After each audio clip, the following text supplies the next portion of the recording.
All those changes over the years on healthcare involve so many of you. I can't even say all your names. And the rescission, and Dana, and Bill. I mean, you saw yourselves in that. And before we go to dinner, I want to just give a minute to a man who's a newcomer to the community here, but he's lived a few lives at 41. He's tried about 148 cases across America.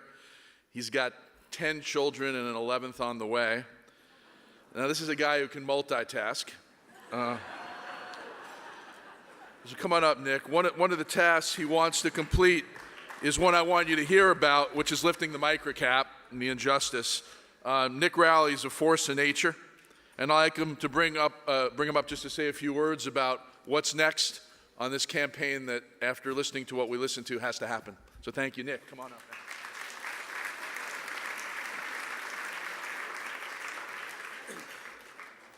So if you got this booklet, make sure you read the last page. It's a fold-out. It has something to say. Annette, thank you for your courage. It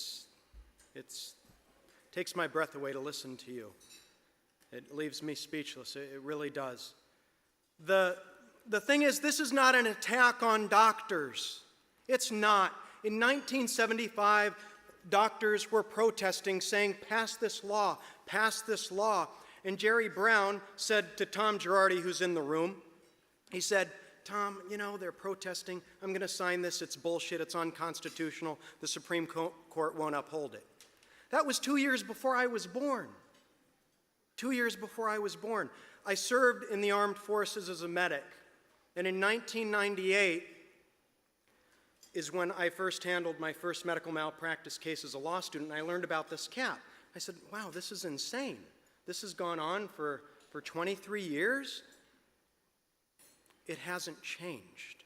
It hasn't changed. But the doctors who were protesting, they were fed lies and propaganda from the insurance industry who told them, listen, this is going to reduce your rates. It was a lie. It was a lie. And doctors I want you to hear me. This isn't an attack on you. Stand with us. It's the right thing. And if we believe in civil rights, if we believe in our civil justice system, this is horrible. Horrible. And it's not that the cap should be increased. No, that didn't work. It's got to go. It's got to go.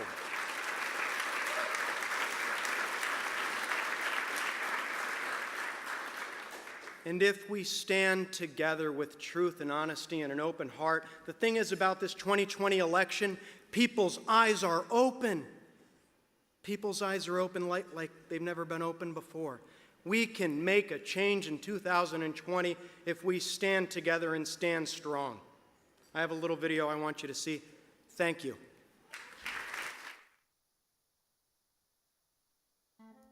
Mia was 8 weeks old when her heart stopped beating because of medical negligence. She will live with brain damage and cerebral palsy for the rest of her life.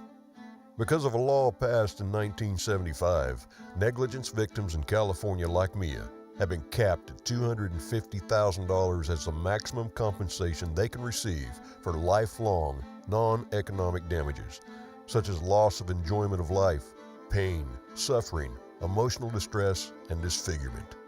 Wrongful death damages caused by medical negligence, loss of love, companionship, and the relationship of a loved one are also capped at $250,000.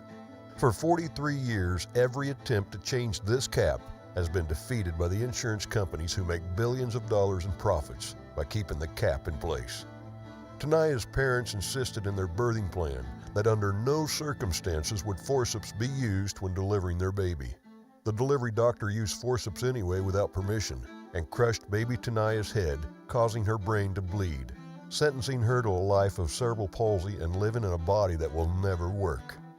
Sophia was in life-threatening distress without oxygen while her mother was in labor. Because of medical negligence, she suffers from spastic quadriplegia and cerebral palsy and lives in a body that will never work. These are 3 of many thousands of examples of lives that have been irreparably damaged by medical negligence. Getting rid of the $250,000 cap will not increase the cost of health care or insurance. Those are insurance company lies.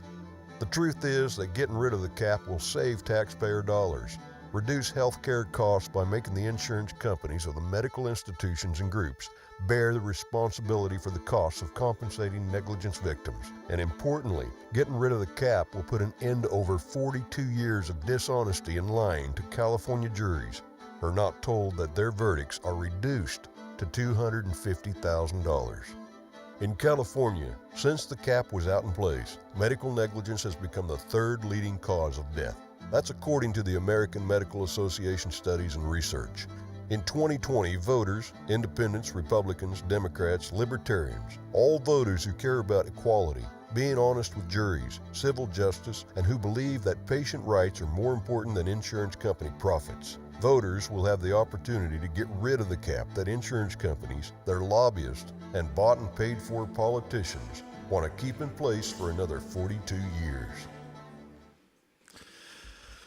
Well, that's a lot to think about as we go to dinner. We'll be back at 8:30ish with the Citizen Activist of the Year Award, and I promise you it's going to offer a lot of hope and inspiration for what we have ahead, because we've got to do this. So enjoy your dinner, enjoy each other. Thank you for coming tonight. Thank you.